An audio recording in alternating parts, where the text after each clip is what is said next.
Capítulo 382. Burgo Sherwood, na casa que Shio e Force alugaram. Force estava terminando o começo de seu novo livro e, de bom humor, preparava-se para se recompensar com um cigarro, quando Shio empurrou a porta e entrou no escritório. Fumar faz mal à saúde, Shio resmungou. Force não discutiu com ela quando viu seu olhar perplexo. Em vez disso, perguntou: parece que algo aconteceu com você?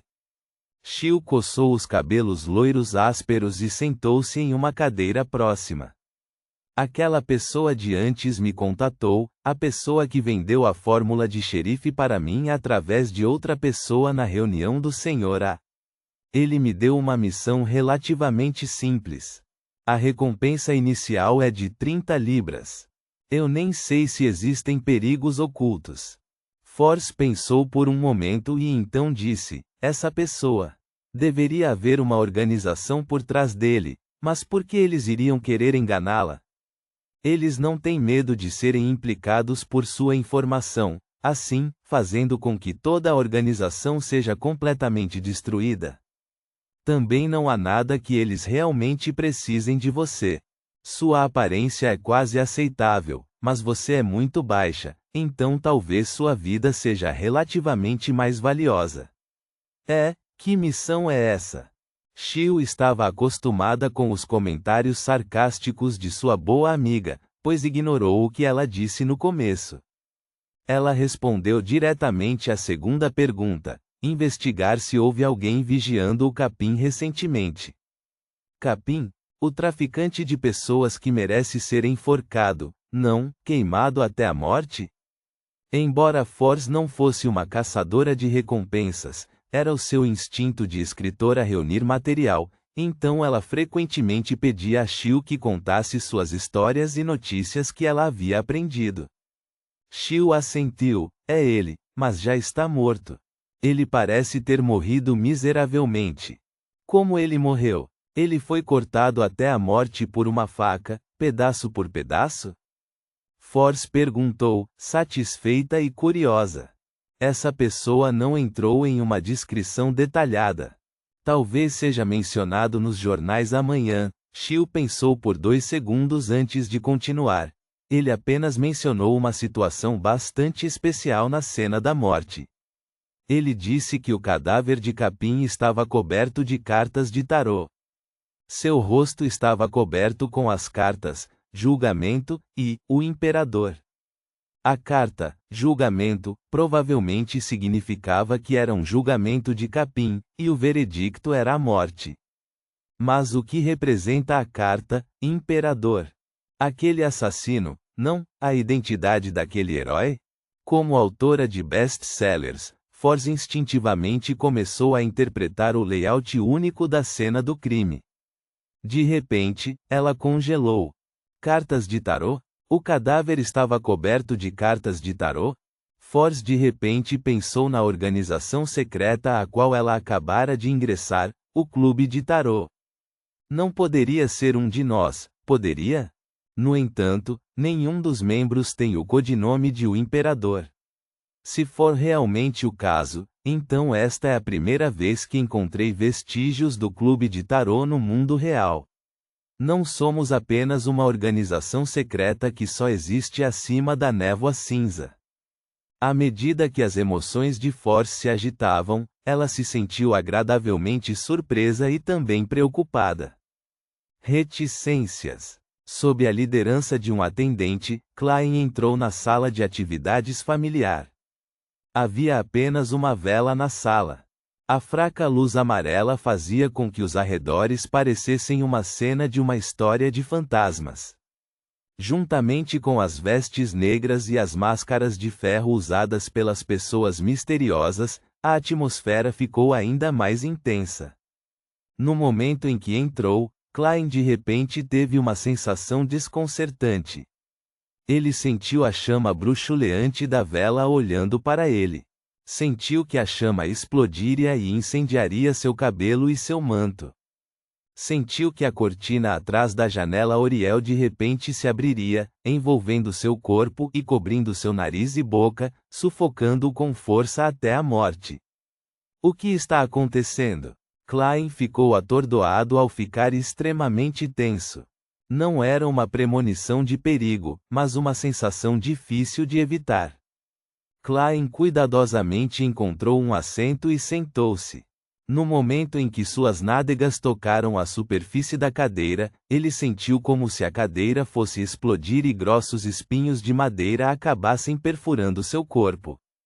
Isso o lembrou dos vídeos que ele tinha visto na Terra, devido à explosão de um cilindro de gás de baixa qualidade sob uma cadeira giratória. O poste de aço e os destroços perfuraram as nádegas do proprietário sentado, perfurando seu abdômen.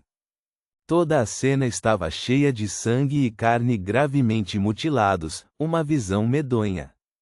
Por que estou sempre fazendo associações tão ruins? É por causa do dano causado ao meu corpo espiritual na batalha anterior? Klein olhou em volta pensativo e viu que o boticário gordo ainda não havia comparecido. O que aconteceu? Ou ele já deixou Backlund? Klein murmurou algo para si mesmo e ouviu o olho da sabedoria anunciar o início da reunião. Nas horas seguintes, Klein sentiu como se o lustre do teto fosse cair de lado e se chocar contra sua cabeça. Ele pensou que a mesa de centro em frente ao olho da sabedoria de repente se moveria para o lado e o faria tropeçar, e suspeitou que os membros da reunião ao seu redor estavam cheios de malícia e poderiam lhe causar problemas a qualquer momento. Isso o deixava inquieto, alerta e confuso, e ele estava distraído demais para prestar atenção em negócios que terminavam em sucesso ou fracasso.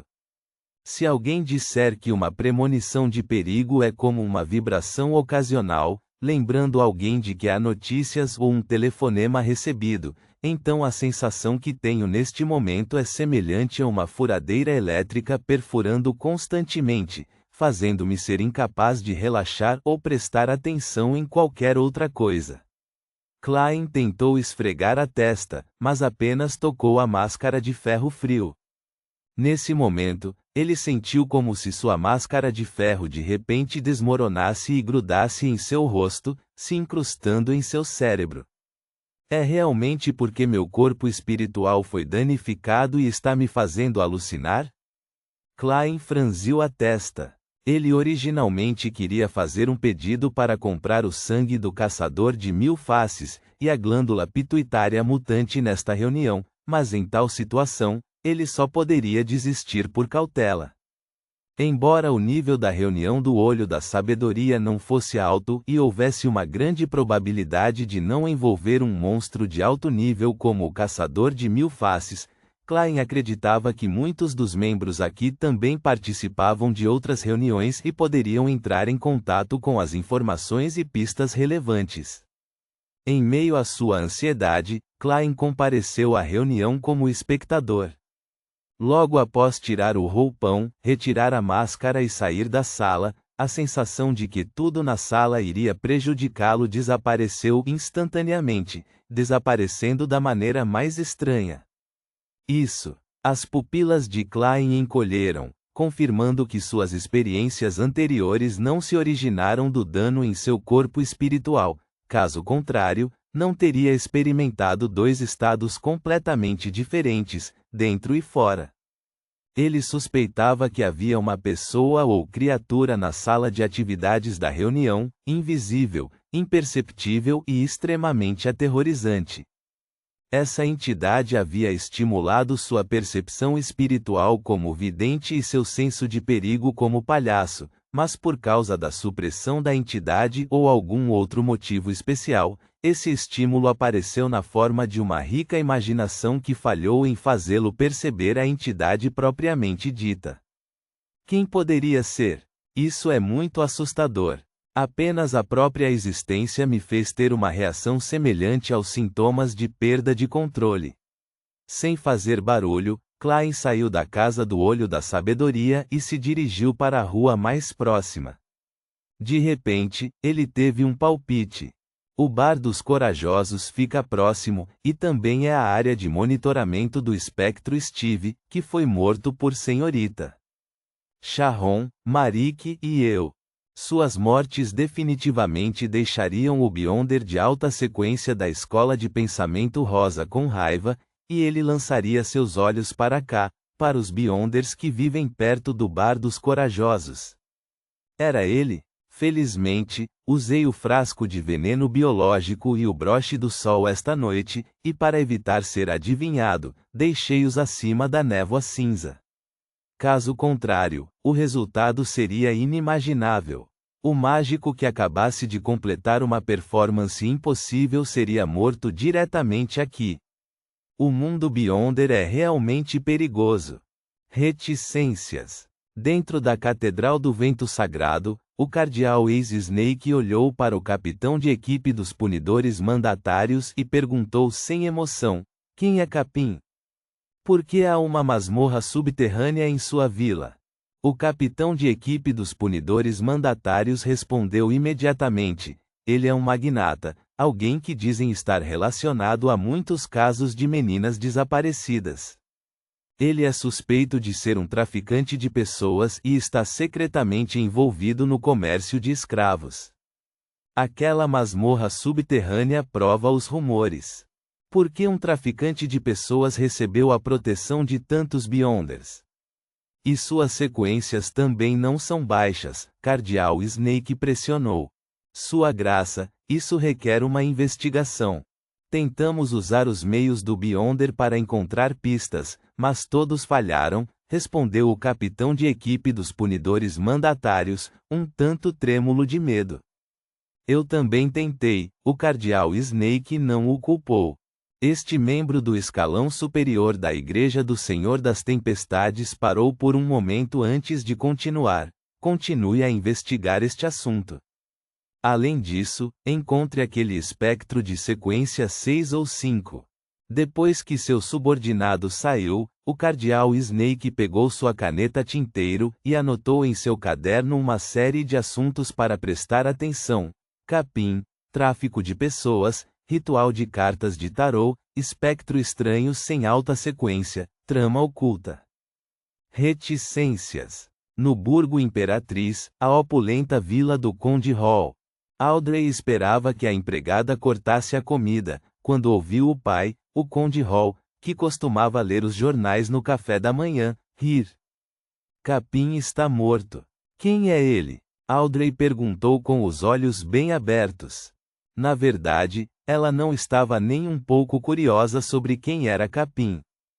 Ela simplesmente bajulou seu pai, que obviamente desejava compartilhar seus pensamentos. Essa era sua especialidade como filha e a natureza inata de uma telepata. Ele é um magnata que secretamente pode ser um traficante de pessoas. Ele tem bons laços com algumas pessoas. Conde Hall riu, ele foi morto ontem à noite. Havia sinais óbvios de que ele estava sendo julgado na cena do crime, então os jornais estão chamando o assassino de herói bandido. O herói bandido Imperador das Trevas. Eles o nomearam após o codinome dos governantes do antigo Império Solomon. Herói bandido? Herói bandido Imperador das Trevas? Imperador das Trevas. Audrey imediatamente pensou na carta da blasfêmia pertencente ao Senhor Louco. Este foi o item do mais alto nível com o qual ela entrou em contato até agora. De repente, ela se interessou pelo assassinato do Capim. Parece interessante. Embora seja ilegal, ainda quero dizer que o herói bandido se saiu muito bem. Pai, como foi? A polícia e os departamentos relevantes da igreja não divulgaram nenhum detalhe exato. Eu também não o sei, mas isso é o que está escrito nos jornais. O herói bandido estava vestido com uma armadura preta e uma coroa preta. Ele tinha uma capa da mesma cor atrás dele. Depois que entrou na vila de Capim, ele não apenas roubou todos os objetos de valor do cofre, mas também roubou a vida de Capim e seus capangas malvados, resgatando garotas que estavam trancadas na masmorra subterrânea. Espalhou cartas de tarô no corpo de capim, e as mais destacadas de todas foram as 2 cartas que cobriam seu rosto. Uma delas era Julgamento, e a outra era O Imperador. Conde Hall segurou o jornal enquanto o descrevia com um sorriso. Cartas de tarô, carta do julgamento e carta do imperador. Os olhos de Audrey de repente se iluminaram. Ponto.